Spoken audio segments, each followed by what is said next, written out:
I don't have any disclosures. Our learning objectives today are to think about malignant headaches, make sure that we know that we can recognize those and refer those, and then recognize some unusual headache syndromes that may masquerade as malignancies. And finally, think about ways to treat and manage the more benign headache syndromes, which fortunately make up the vast majority of the patients that you will see. So headaches, I think, as we all know, are very common. They comprise 4% of the chief complaint for physician visits. If we look at adolescents, at least 50% of boys and over 3/4 of girls have complained of a serious headache of at least one instance.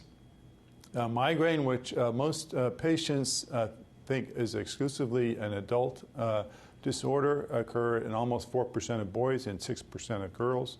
So clearly several per 100, although it's very rare for any child or their family to know of anyone else in their class or their school who suffers from migraine, primarily because there are no anorectal signs of that disorder. So, as I said, malignant headache is uncommon. We think about the worst case scenarios for headache, pediatric brain tumors, about 3 per 100,000 per year. Aneurysms that leak, about 1/2 per 100,000 per year. Arteriovenous malformations that leak, even less than that, about 1 per 500,000 per year. Moya, about 1 per million per year. So in total, in a busy pediatric practice, you'll see about one of these malignant headache etiologies every 15 years. The characteristics of malignant headache we'll just review, so they're at the front of your mind when you see your next headache patient. Sudden onset headache, and here we mean explosive onset with a duration of less than 5 minutes to maximum headache, is characteristic of subarachnoid hemorrhage or bleeding into a tumor or leak from an AVM. A worsening pattern of headache is something that you may see in practice. The explosive onset headaches is something that you may hear on the phone and refer into the emergency room. A worsening pattern headache, though, is a frequent outpatient situation. This happens with mass lesions, chronic subdural collections, and occasionally with medication overuse. We'll talk about that more in detail. Of course, a patient who presents with headache in the setting of a chronic disorder in pediatrics, this is primarily malignancies or occasionally autoimmune diseases such as lupus. We need to worry a lot about problems such as meningitis, vascular complications of chemotherapy, or other infections that may be for which people with systemic diseases are more prone, such as Lyme or Listeria meningitis. If we see someone who has a focal neurological signs, of course we worry about a mass, we worry about a vascular event. Papilledema, of course, is a sign of chronic increased intracranial pressure, and the most common etiologies in the setting of headache would be mass lesions such as a tumor, a pseudotumor cerebri, now called benign intracranial hypertension. We'll talk more about that in a minute.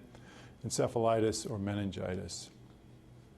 Another sign of increased intracranial pressure is a headache exacerbated by cough or exertion or any generalized Valsalva maneuver. And again, this has the same differential as headaches associated with papilledema for the most part.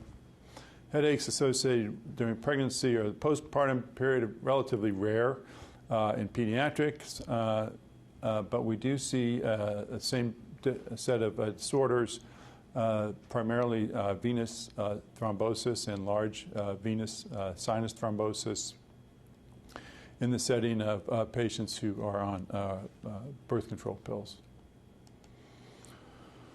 So of the malignant headaches, the ones that we need to think and make a decision about most rapidly would be subarachnoid hemorrhage. So this is leakage of blood from the vascular space into the subarachnoid space where there are a lot of pain receptors. So these tend to be explosive headaches, thunderclap headaches, again, 5 minutes from normal to maximum, which is quite rare for most other headache disorders. easy to diagnose with an imaging study, followed by an LP if necessary, the CT scan or an MRI scan with susceptibility weighted imaging. That's what SWI stands for there. Will show the blood in the subarachnoid space, particularly in the basilar cisterns. If there's any question and you've excluded a mass on the CT or MRI scan, you can always follow up with a lumbar puncture, which within 6 hours of onset will show xanthochromia, so some discoloration of the supernatant due to bilirubin. In this situation, a leaking aneurysm is more common than an AVM, and that's more common than a leaking cavernoma. So of these three, cavernomas are the most common, but they don't leak very often. Rebleeding tends to be in the first month, particularly in the first day. So 15% of subarachnoid hemorrhages will rebleed in a day, 40% within a month, and thereafter the risk is pretty low, about 3% per year. So these numbers come up a lot in terms of how to manage these cases. If you do have a person who has subarachnoid hemorrhage that was triggered by hyperventilation or associated with focal deficits, don't forget in the pediatric population that moyamoya is a very common etiology. So the thing everybody worries about and parents worry about with headaches are brain tumors. And there's good reason. Headache is the initial presentation of a brain tumor in about 40% of cases. The gray bars here represent the presenting symptom. Vomiting, unsteadiness, or ataxia, visual problems, change in school work, or seizures are each account for about 10% of presenting complaints with brain tumors. But the thing to remember is that the headaches associated with brain tumors characteristically are obvious that the patient has the brain tumor within about 2 months. So even though these other symptoms are relatively uncommon in aggregate, they represent about 60% of patients with brain tumors. So headache rarely presents by itself for very long with a brain tumor. But the characteristics that you look for in headache with brain tumors, the severity doesn't help you differentiate, location doesn't, the response to nonsteroidal anti-inflammatory agents like Tylenol or Motrin don't differentiate brain tumor headaches from headaches due to less serious causes, and neither does the temporal pattern of the headache. In fact, and for those reasons, 1/3 of pediatric brain tumors were initially diagnosed as migraine or tension headache. The things to really focus on when you're differentiating brain tumor headaches from other headaches is the duration. So a headache of a year's duration that's severe but hasn't gotten any worse, or mild and hasn't gotten any worse, unlikely to be a brain tumor, but a headache that's either started within the last 3 to 5 months, 5 months at the outside, 2 to 3 months being more typical, or has increased in severity in the last 3 months or so, unless there's been a prior imaging study. This is something that should definitely get your attention. Any headache that is maximal when lying supine for a while, naps or overnight sleep, or maximal on waking should get your attention. Association of headache and vomiting, although that's very common with migraine, is something that we should think twice about also. And of course, any headache associated with a neurological deficit, either a change in vision, change in coordination, change in school performance, episodes of loss of consciousness, including seizures, are signs or indications for immediate imaging. And of course, if you, on exam, can identify papilledema, that's another reason to image immediately. So the triage guidelines that we use are a sudden severe headache with this very rapid onset to maximum headache is a referral to the emergency room to exclude subarachnoid hemorrhage. Worsening headache with a time period of about 3 months, either from no headache or from a stable headache pattern, gets seen in our clinic. And a headache with other symptoms and signs will either be seen in clinic or in the ER, depending on the tempo of the other symptoms. So headache with fever may be seen in the ER to exclude infection. Headache with 7th nerve palsy, classically in the Northeast, associated with Lyme disease. A headache associated with focal deficits, of course, suggests a mass lesion, and depending on the details, may be seen in clinic or in the ER. headache associated with sleep or waking in general needs more thorough evaluation and should be seen relatively urgently. So again, excluding the headache with imaging studies, a good thing to remember is that fortunately small masses don't cause headache for the most part. Very rare exceptions are meningeal tumors, which may directly stretch a pain sensor, but in general you need a fairly large mass, or you need to have hydrocephalus as a consequence of pressure on the aqueduct to cause headache. And the translation is that you don't need to do a very detailed imaging study to find the cause of the headache. Either you'll see a large mass or you'll see acute hydrocephalus, both of which are obvious either on a non-contrast CT scan or a fast MRI scan, which can be performed in most centers within 2 minutes. Now, a fast MRI scan is not very good for subarachnoid hemorrhage, so you usually need to add susceptibility-weighted imaging, but again, that's only another 2 minutes in the scanner. Fast MRI scan has the advantage of speed. It has a distinct advantage of no radiation, and it can provide better resolution to the posterior fossa, which is particularly useful if you do see acute hydrocephalus and you want to see what is impeding CSF flow. That could be medulloblastoma, ependymoma, or brainstem glioma. So now we'll spend a few minutes on some unusual headache syndromes. These are things, again, that you may see once every decade or so in your practice. You don't need to manage them, but it's nice to get a general feel for what they might look like and give you some comfort in terms of the referral pattern. So pediatric cluster headache. This is a severe unilateral or periorbital headache, very rapid onset. So the first one frequently is sent to the ER to exclude subarachnoid hemorrhage. They're short, fortunately, and they can, during a cluster, occur up to many episodes per day. And they classically have autonomic signs on the same side as the headache. So some injection of the conjunctiva, tearing, nasal congestion, and rhinorrhea, some degree of edema or sweating, and pupillary signs on the same side of the face. Now, these things respond nicely to sumatriptan and oxygen, and there's frequently a family history. Second type of headache syndrome, which you may see periodically, is paroxysmal hemicrania. So these, again, are frequently severe but brief headaches, can occur multiple times per day. Occasionally they are continuous, and again, in that situation can be associated with autonomic features, somewhat similar to cluster headache. They are uniquely responsive to indocin, and so a good reason to pick these up. And again, it's the brevity and the rapid onset that are characteristic of that disorder. Valsalva and exertional headaches, I think, are probably the ones on this list. In the last couple of slides, the one that you may see more frequently in kids. A lot of times a child will come in from PE or soccer with an exertional headache, and these are sudden onset and respond nicely also to indocin. Trigeminal and hypoglycal neuralgia. Trigeminal neuralgia or tic douloureux is a little bit more common. You need to exclude posterior fossa masses.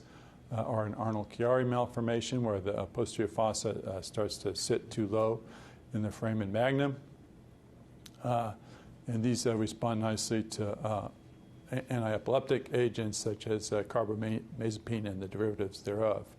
Now, this is, again, pretty relatively common in adults, but quite uncommon in children. Toulouse-Hunt is an uncommon syndrome with periorbital pain that is exacerbated by eye movement. Again, of the uncommon headache syndromes, this is one that you may see occasionally. It's associated with cranial nerve palsy, so it looks quite worrisome for either a mass or a cavernous sinus thrombosis. It's uniquely responsive to steroids, which is why you want to try to keep it in mind. There's usually evidence on MRI of a cavernous sinus granuloma with contrast enhancement, and the MRI helps us exclude other etiologies. There is a very good natural history for this particular disorder. Idiopathic intracranial hypertension, formerly called pseudotumor cerebri, about 1 per 100,000 per year, so still relatively uncommon in the general population, but as we'll get to in a minute, there are subpopulations of patients in which it's much more common that you'll probably have in your practice. So again, this headache has the characteristics of a brain tumor, and that the headache is most common at night or in the early morning, increased with Valsalva. A characteristic of this particular headache are visual floaters, so black blobs floating across the visual field, rushing noises in the ears, which we don't really see with other situations, papilledema, so that optic disc margin is blurred and raised. And by raised, I mean that you can, when you look at this with the ophthalmoscope, you need to click a few diopters to see the top of the disc versus the side of the disc. Now, in these associated conditions, the incidence is a lot higher than 1 in 100,000. So obesity, anemia, a very important one to remember. You need to check the CBC. That's easily treatable. Kids who are treated for acne, particularly with tetracyclines or retinoic acid, vitamin A derivatives, very common etiologies. Manipulations of steroids, particularly withdrawal, treatment with growth hormone.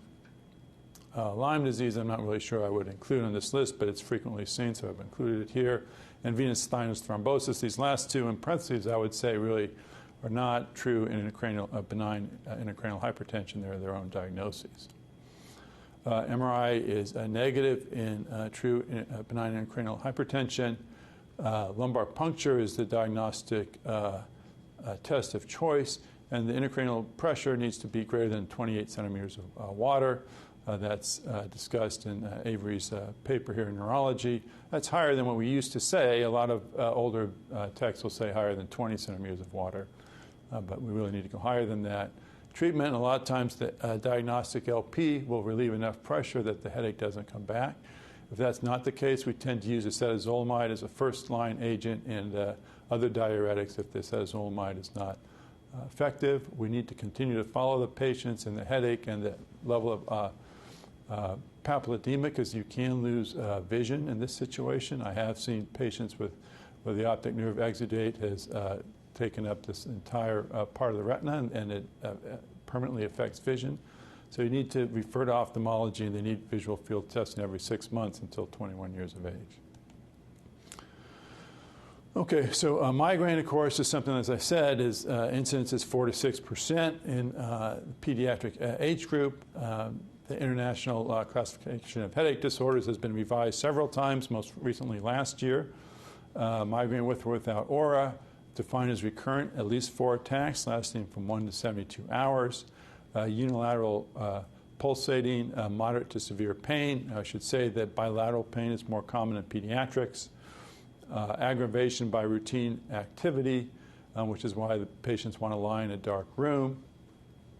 Frequently associated with nausea, photophobia, and phonophobia. So light and loud noises bother them also, which is why they're in the dark room. Of course, you don't want to attribute that to any other disorder. I personally, although this is not part of the international classification, I think relief by sleep and a family history in pediatrics are two things that are very helpful in making this diagnosis. Visual aura is a black and white, for the most part, aura. Colored auras, you need to worry a little bit more about possibility of occipital epilepsy. And the slide below, where you see some unusual descriptions of fortification auras, and you can see why they would call these fortification scotomata. So sharply angled black and white visual field deficits that can involve both visual fields, typically start on one side and spread to the other, is classic for migraine with visual aura.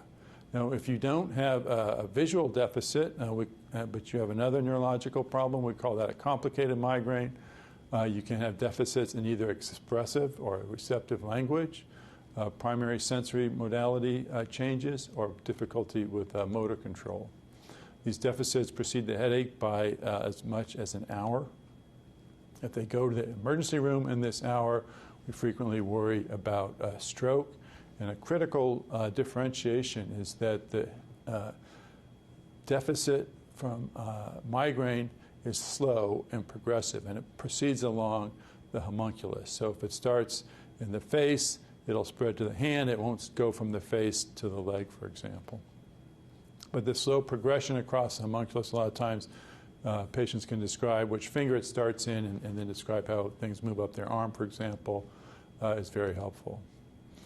Ophthalmoplegic migraine is something we don't see very often. It's a cranial nerve palsy, so a problem moving the eyes, MRI enhancement in response to steroids, so there's some overlap here with Toulouse-Hunt. Retinal migraine is probably one of the rare causes of monocular hemianopsia, so loss of vision in one eye. Basilar or vestibular migraine associated with vertigo, nystagmus, sometimes with level of consciousness. This is quite a difficult diagnosis and usually requires emergent imaging, at least on the first episode. Hemiplegic migraine is actually relatively common, so 1 per 10,000 patient populations. So recurrent attacks of hemiplegia, they don't need to be on the same side. Onsets relatively rapidly, duration less than 24 hours. Either side can be affected. It can be a single limb, but it's not bilateral. A lot of patients have a variety of symptoms associated with it, which can make this diagnosis challenging. Fever, for example, obviously makes us think about infection, seizures, changes in level of consciousness from confusion to coma, intellectual disability and ataxia. Interictally, we frequently see epilepsy, sometimes episodic blindness. Differential clearly is broad, including basilar migraine, stroke, paralysis after seizure, Todd's paralysis, or infection. Variety of genes, which we can now find with exome sequencing, have been associated with this. Calcium channel genes, sodium, potassium, ATPase, and sodium voltage-gated sodium channels. Treatments include acetazolamide, lamotrigine, and triptans, although triptans are frequently not used because of the concern regarding stroke. So the differential diagnosis of migraine is broad. We've talked about a few already, some that we haven't talked about too much, occipital epilepsy. Again, this is the colored aura, often round, maybe a little bit more formed. EEG, of course, positive in occipital epilepsy. The headache is frequently very similar to migraine, can easily be associated with vomiting. And these patients respond to migraine medications that have been used over the years. Anticonvulsants have been used over the years to treat migraine, such as valproate and topiramate. Paninatopolis syndrome is a prolonged confusional episode, probably the best way to describe it. There are only a few attacks per lifetime, so that's a helpful characteristic in terms of differential diagnosis. Almost always some autonomic symptoms associated with it, loss of control of sphincters, emesis, or syncope. They frequently have visual symptoms at the onset. So the things we talked about before a little bit, stroke, rapid onset or stuttering onset versus the more gradual onset of migraine. A carotid dissection can be associated with neurological deficit as well as headache, but the pain is often more closely associated with the jaw or the neck.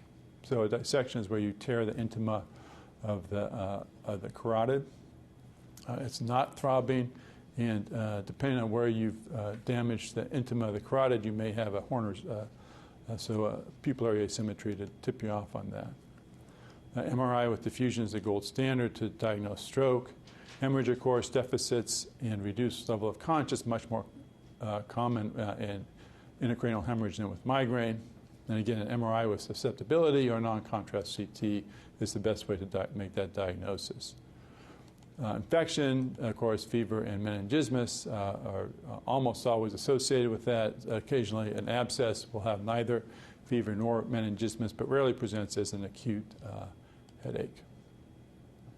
I just want to mention some issues with patent foramen valley, migraine, and stroke, because this has been thoroughly mixed up in the popular press, and sometimes families have very pointed questions. So if you have a migraine with any aura, you have a relative risk of 2 for stroke. So strokes are twice as common in this situation. But overall, that's still a very low risk of stroke, even in the highest risk category, young women, about 25 per 100,000 per year. Now, patent foramen ovale is twice as common in patients who have migraine with aura. So if you have a patient with migraine with aura, they will sometimes, if they know they have a patent foramen ovale and they go to the internet, they'll find all kinds of scary stuff, including papers that said that migraine resolved in 50% of patients after the patent foramen ovale was closed. Now, this is an example of what happens when you draw conclusions from a retrospective study. Very expensive prospective study found that the rate of resolution was far lower than that, only 5%. That was the same as for patients who got sham closure. And the PFO complication rate was 3 to 8%. So clearly there is no benefit in closing a PFO in a patient with migraine with aura and a patent foramen ovale. So right now our recommendation is not to close that, but to recognize there is a small increase in stroke risk factors. That should affect your counseling in terms of birth control. It should affect your counseling in terms of cigarette smoking. Migraine equivalents are included here just for informational purposes because it comes up so often. So sometimes we have benign episodic vertigo, sometimes cyclic vomiting. Cyclic vomiting tends to show up before kids can complain of headaches, so frequently in pre-verbal kids. There's often about almost half of these kids will go on to have more clear migraine syndromes as they get older. Very frequent family history of migraine or anxiety and depression. They tend to be relatively frequent, and they can be up to 4 days long. They do respond to migrainous prophylaxis medicines. And I think this is always a challenging diagnosis because it's clearly a diagnosis of exclusion. A lot of GI involvement in those diagnoses as well. Benign paroxysmal torticollis, again, something we see in the kids before they've learned to describe things very well. Usually a family history of migraine. Can be on either side, which is very helpful in terms of excluding mass lesions, etc. Still present during sleep, which helps exclude movement disorders. It may be vomiting and irritability. Attacks last less than a week, but can occur on a weekly to monthly basis. Now, abdominal migraine is something else that we see, but actually neurologists rarely involved in that diagnosis, so those are recurrent episodes of abdominal pain. So chronic headaches, before we get to therapies, I just want to go through all the categories of headaches. And chronic headache, of course, is very common, sometimes called tension headache. Classically, this is steady headache, so it's not pounding or throbbing or stabbing. It occurs in the afternoon to early evening. If there is a waking component, obviously you want to exclude causes of increased intracranial pressure. But the other thing to think about in someone who you're pretty sure has tension headache is, are they suffering from rebound from yesterday's treatment? So if someone's taken around the clock ibuprofen, a lot of times they'll wake up with a headache because ibuprofen's worn off in the morning. Other kids with a strong AM component of a tension headache will be dreading school. So it's something else to think about. Tension headache usually doesn't have a lot of other symptoms. Photophobia, phonophobia, unusual. Nausea and vomiting can happen with any severe headaches, and tension headaches can be severe. But generally, this is nausea and vomiting are not very common, and there is no aura.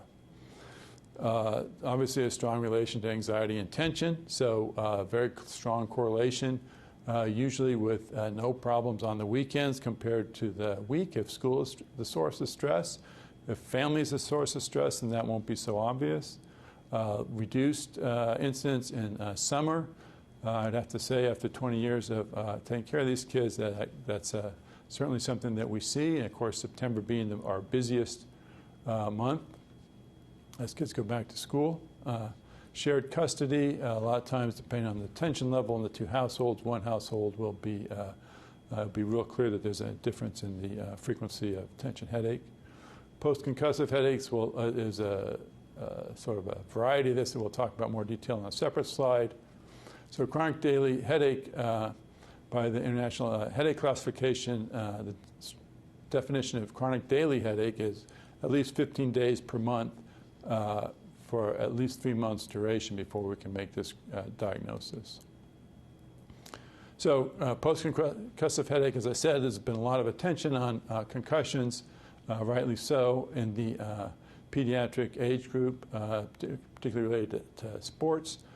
Post-concussive headache is relatively common. It's the longest lasting post-concussive symptom, so long after the problems with memory and irritability and sleep have resolved, headache can be a chronic problem. This is an interesting way to look at the data. If you ask people who come to a concussion clinic what's the chief complaint, headache is at 10%. So 1 out of 10 kids have a chief complaint of headache at 3 months.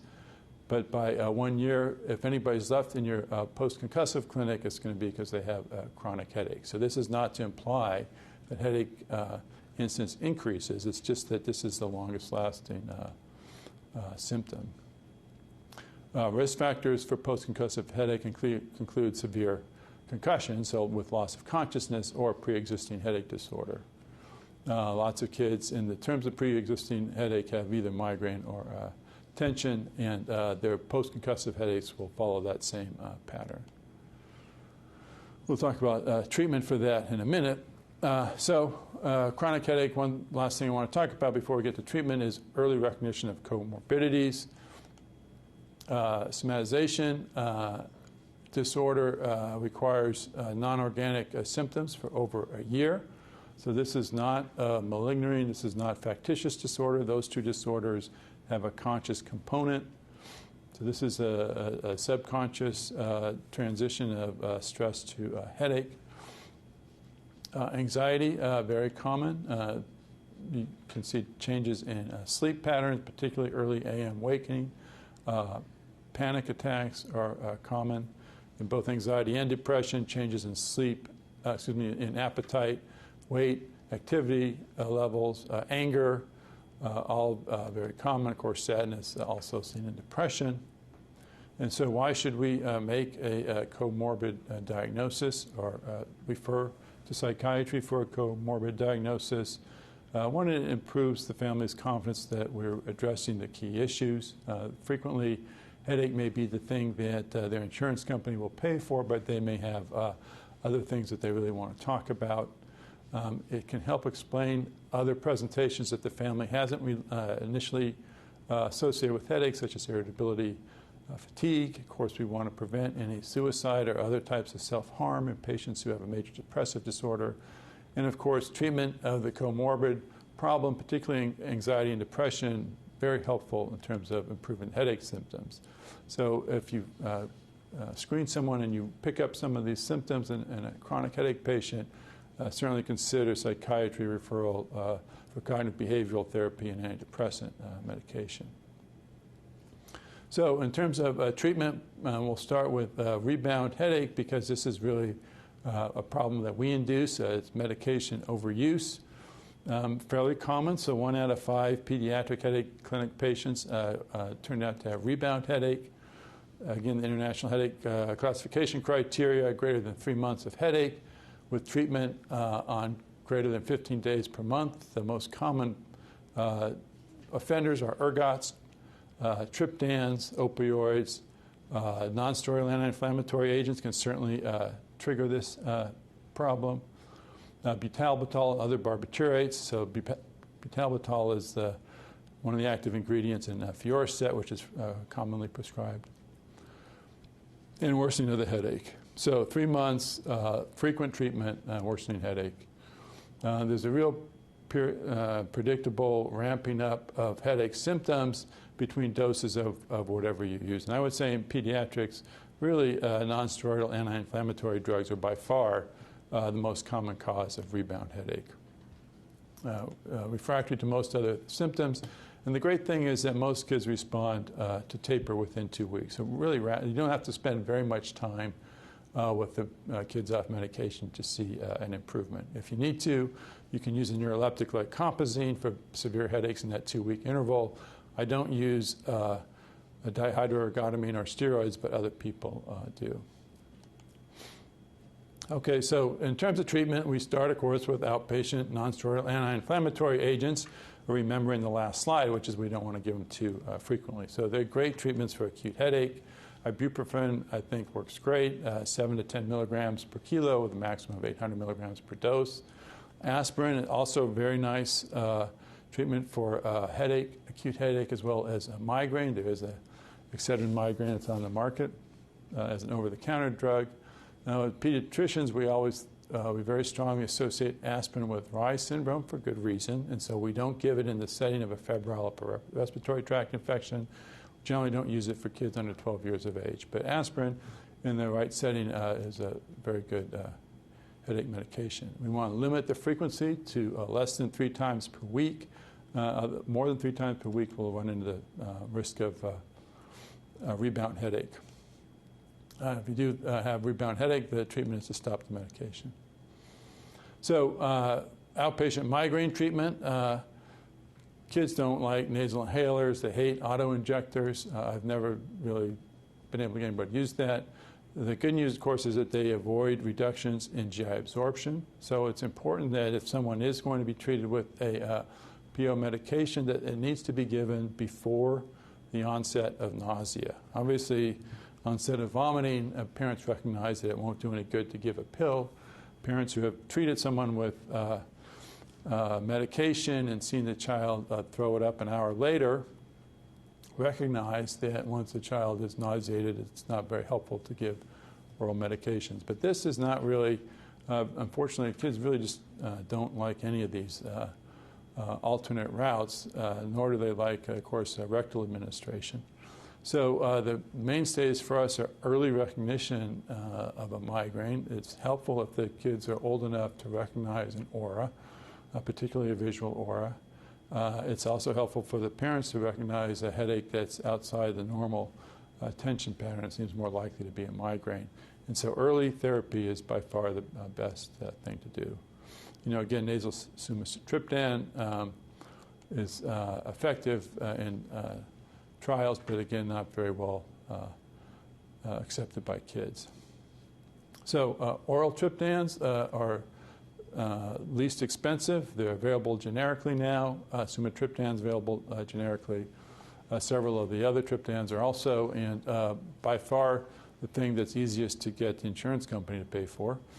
But you have to give them prior to nausea. Now that's overall true for sublingual also. Things that you dissolve under your tongue, sublingual, orally disintegrating preparations, eventually get absorbed by the GI tract. But a lot of times a kid will be able to keep this down, whereas they won't be able to take down a pill in a glass of water without vomiting. For the most part, we want to avoid triptans in the setting of a complicated migraine. We don't really understand the pathophysiology of complicated migraine. We're always worried that the vasoconstriction that can happen in adults or can be symptomatic in adults, triggered by triptans, might, in some case, cause a permanent neurological deficit in someone with complicated migraine. So we tend not to use triptans here. Sumatriptan, as I said, is available PO. In every trial, the triptans don't seem to fare any better than nonsteroidals, but I think they're very useful, particularly in cases where the nonsteroidals fail. Typically, in kids older than 6, I'll use 25 milligrams of sumatriptan PO. Repeat it in 30 minutes if it hasn't worked, with a maximum of 3 days treatments per week, and I don't give a third dose. So it says sublingual preparations are easier to take. Rizatriptan is now available generically in 5 milligrams, and this is the only medication that the FDA has approved for kids 6 years of age and older, and I don't really use triptans in anybody under 6. Sumatriptan plus naproxen is available as a fixed single treatment dose. This generated a lot of buzz in the media a couple of years ago. It's really only available in adult dosage, and of course it's relatively expensive, and both sumatriptan and naproxen are available generically, individually, so not really a big reason to use those two in a fixed adult dosage. Treatment costs, 2012, Consumer Report puts out a periodic comparison. The last one was in 2006, And actually, I assumed I had, when I was updating my slides, that the that between 2006 and 2012 there'd be a big price drop as a lot of drugs went off patent and became available generically, and generally that's not true. So rizatriptan is pretty expensive. This is the brand name. Consumer Reports didn't have data for the generic in 2012. Sumatriptan, even the generic, is still $17 per dose. The injectable, which I said we're not going to worry about very much in pediatrics, for the pediatric dosage is quite a bit more expensive. Nasal spray also quite expensive, nearly $50. Trexamit, about twice as expensive as generic sumatriptan. And again, you'd have to cut the pill in order to use it. Compazine, on the other hand, which we'll talk about more in a minute, is incredibly cheap. It's been off patent forever. You do need to use it with an anticholinergic, so I usually use it with Benadryl, which we think of as an antihistamine, but does have anticholinergic properties to prevent any spasms, especially spatial dystonic reaction that may accompany the compazine. All these things are relatively expensive, but a lot cheaper than an ER visit and a lot more palatable to the family than spending hours and hours in the ER with a child in acute discomfort. So we're sort of ramping from outpatient management to the ER and then on to the inpatient service. So in the emergency room, the AHRQ, Agency for Healthcare Research and Quality, had a pretty extensive study of the efficacy of various ER drugs. They found that sumatriptan, Toradol, and neuroleptics had about the same impact on pain, any change in the pain in the ER, but I think it was, if they used the pediatric scale for this. I think the really interesting finding is that the neuroleptics, so again, compazine being the most common drug used, shifted the pain scale by 4 points. So if you started off with intense, dreadful, horrible pain, you would be down to nagging, uncomfortable, troublesome pain, and this person can be discharged successfully from the ER. If you use something else, dihydroergotamine or opioids, you're probably only going to get about a 1.5 change. These patients you're not probably going to discharge from the emergency room. So neuroleptics and Toradol really represent your best chance of discharge, getting the patient's pain under control so they feel like they can go home. Now, when should you admit? Not very often. About 1 out of 20 patients who've been treated in the ER need to be admitted, pretty much because they've had absolutely no pain response or they're unable to take fluids in the emergency room. Sometimes we'll admit patients for an inpatient taper if they've had very severe medication overuse headache, rebound headache, but that's very uncommon in pediatrics.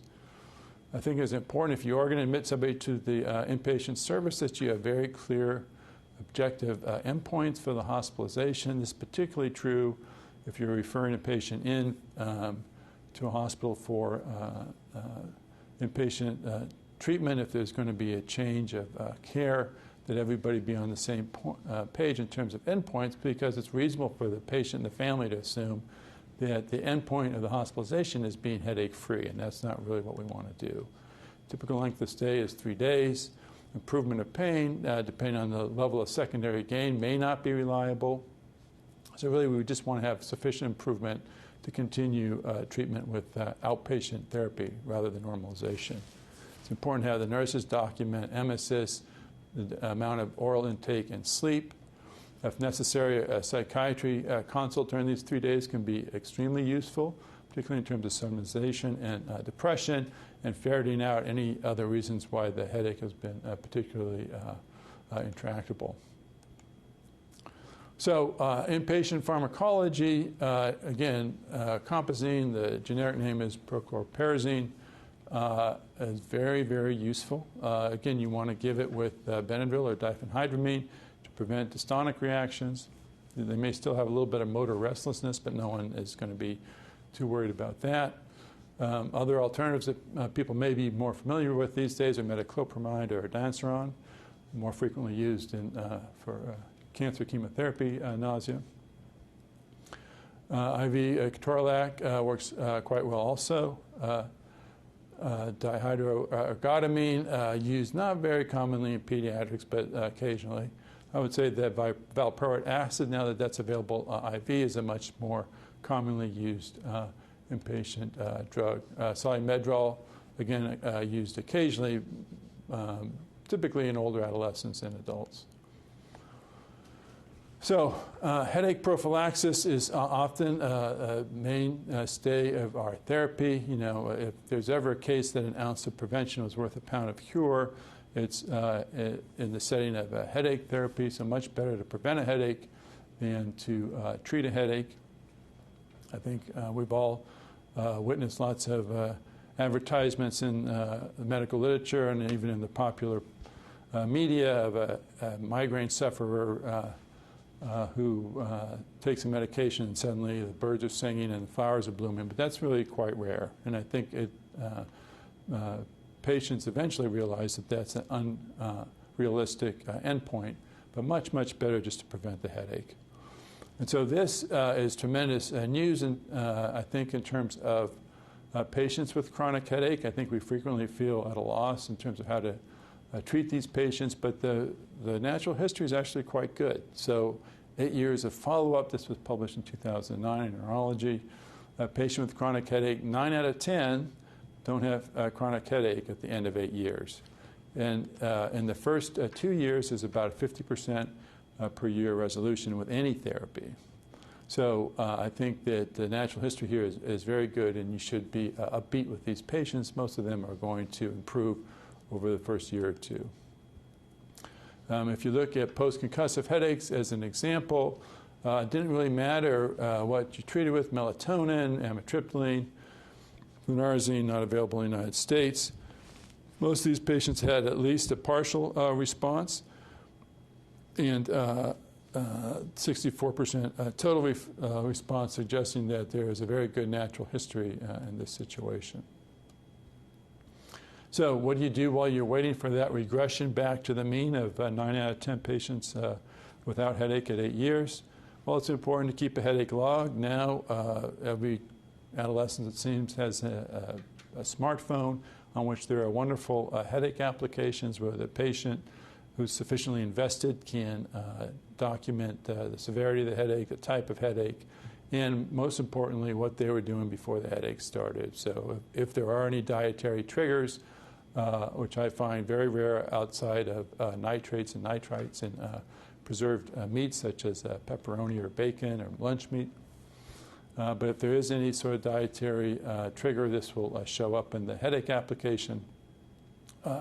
Sleep is also usually recorded in most of these applications, so many of these kids have build up profound sleep deprivation over the course of a week, which they then make up over the weekend, and that will be obvious on the headache log a lot of times also.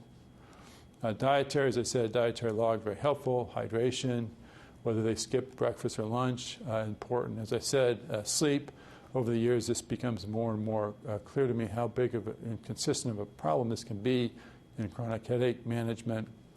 What time do they go to bed? What time do they actually fall asleep? The difference is the sleep latency. A lot of times for kids, particularly if they're bringing phones and other things to bed, can be a couple hours. How do they wake up in the morning? Do they wake up spontaneously, in which case they don't have a sleep deficit? Or if the parent needs to wake them up, how many times does the parent need to re-rouse them? How many times do they have to have their alarm go off before they wake up? Those are very helpful clues to a significant sleep deficit, which is a very, very common trigger of a chronic headache. When kids stay asleep for 12 or 14 hours over the weekend, that's not really a sign of a lazy teenager. That's a sign of a teenager working off a sleep deficit built up during the week. We see a lot of ADHD and learning disabilities in headache patients, about 25%. You can imagine if you had ADHD or learning disability, how enormously stressful school can be for you, particularly if you have untreated attention deficit or untreated hyperactivity, where you are constantly being called to task for things that are outside your control. So it's an important thing to think about. Of course, this works the other way around, too. A lot of the medications that we use for ADHD can trigger headaches. So headache prophylaxis, you're not going to treat everybody. Typically, you're going to treat frequent migraine or daily headache, and I usually use as a rough rule of thumb either that the patient is on track to miss enough school to put advancement to the next grade level at risk. That's generally about 2 absences a month. Or it's interfering with quality of life in other spheres if every time the kid's getting ready to do something and it's his turn to start on the baseball team and he's so excited he gets a migraine, that can be a real problem. Headache diary, again, very helpful in that situation. Anything that we use is going to have a very robust placebo effect. Remember the natural history of chronic headache, with 90% of patients, chronic headache resolving in 8 years, means that this, I'm not sure I really should call this placebo effect versus just natural history. So things are, by the time they come in to see you, they're at a peak of headache incidence, and that is probably going to regress towards the mean over the next, at least over the next year or two. So non-medical headache prophylaxis, physical therapy referral, depending on your physical therapy department, can be extremely helpful. Trapezius, paracervical muscle stretching can be very helpful. Biofeedback, really helpful for bright adolescents. I'd say age 10 or more is reasonable insight to be able to benefit from biofeedback, maybe a little bit younger if you're a very bright patient. Yoga is very helpful. Weight loss for obese patients, very helpful. Acupuncture has been shown in multiple studies to have sustained benefit, at least as good as medical prophylaxis with less side effect. And of course, the interesting thing is that the needle placement is not very important in any of these acupuncture studies. So those are the data. Of course, acupuncture isn't something that has an obvious place in Western medicine, but the facts are the facts. So what do we use medically? Well, cyproheptadine, very frequently used. The antihistamine, most pediatricians are familiar with this. I typically start at 2 milligrams at night and may go as high as 3 times a day. The problem, of course, is that you run into drowsiness and weight gain, but there really aren't any other side effects from this medication, so reasonable thing to do. Things that have been shown to be effective in at least one prospective study of propranolol and flunarizine. Again, unfortunately, flunarizine is not available in the U.S., and there are no calcium channel blockers available in the U.S. that have replicated the flunarizine efficacy. I'm not a big fan of propranolol, and it's been ineffective in other studies. I don't like it because the number of kids who have asthma, who have postural problems, who sometimes have nightmares on it, and I haven't had as much luck with efficacy, but some people are very fond of that medication. Anticonvulsants, valproate, topiramate, and gabapentin frequently used. Most trials are too small to determine efficacy or lack thereof. I typically use amitriptyline as my first-line agent. 10 milligrams HS is about 10% of the antidepressant dosage. If less than 10 years, I start at 5 milligrams. I don't really treat anybody probably under the age of 6.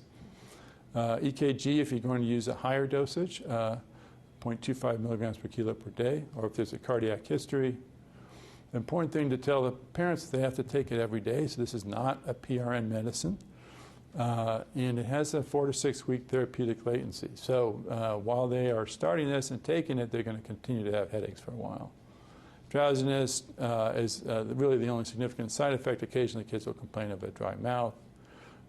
Sometimes the sleep effect by itself terminates the headache. So if you have a patient who comes back in a week and their headache's gone on amitriptyline, it's almost always because they started to fall asleep more rapidly at night. And again, you need to make sure that they take the amitriptyline 8 hours before they're going to wake up, or they'll still be drowsy the next day.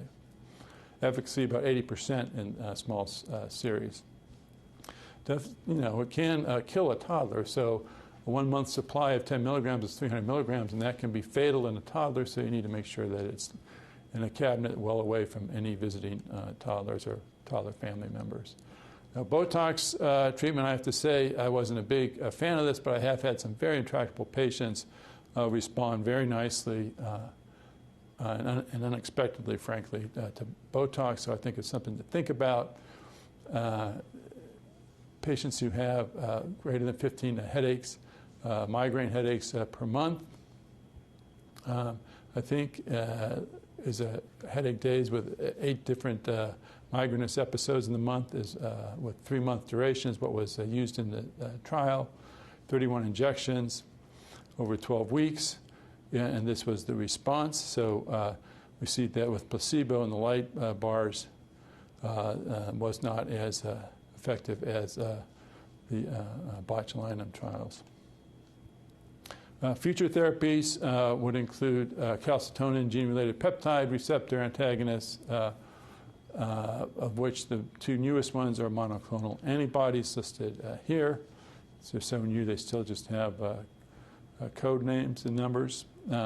They're modestly effective, so 66% response rate versus 50% placebo response. Again, placebo response is going to be high in any sufficiently long trial of any medication because of the natural history of chronic headache. Sumatriptan, people continue to develop interesting new ways to give this stuff. Again, I haven't found a mechanism that delivery system that kids are fascinated by, but or will accept, but there's always a possibility. Dihydroergotamine is available as an inhaler, and I think older adolescents will sometimes benefit from this or from a sumatriptan inhaler.